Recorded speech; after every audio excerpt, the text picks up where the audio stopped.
সদ্য বিজেপিতে যোগদান করা অভিজিৎ গঙ্গোপাধ্যায়ের করা সিপিএমকে নিয়ে এক মন্তব্যের পরিপ্রেক্ষিতে আজ বাদুড়িয়া থেকে সুজন চক্রবর্তী সংবাদ মাধ্যমের মুখোমুখি কি জানালেন শুনে নেওয়া যাক।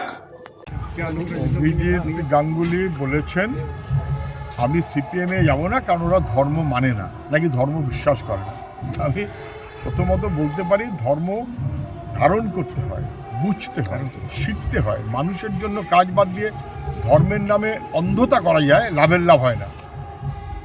বামপন্থীরা ধর্মকে মানুষের অধিকার হিসেবে বিশ্বাস করে, যার যার মানুষের অধিকার।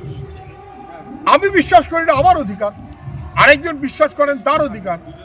কেউ হিন্দু ধর্ম, কেউ ইসলাম, কেউ খ্রিস্টান, যে ধর্ম ব্যবহার করতে পারেন, প্রয়োগ করতে পারেন।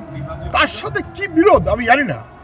যদিও সিপিআইএমে হঠাৎ করে গিয়ে হাজির হয়ে গেলে আমার সিপিআইএম করলাম, জয়েন মেলা সিপিআইএমে চলে না। এটা অভিজিৎবাবু কেন, সবাই যেন বুঝে রাখেন। বামপন্থাকে অর্জন করতে হয় সাধনা করে।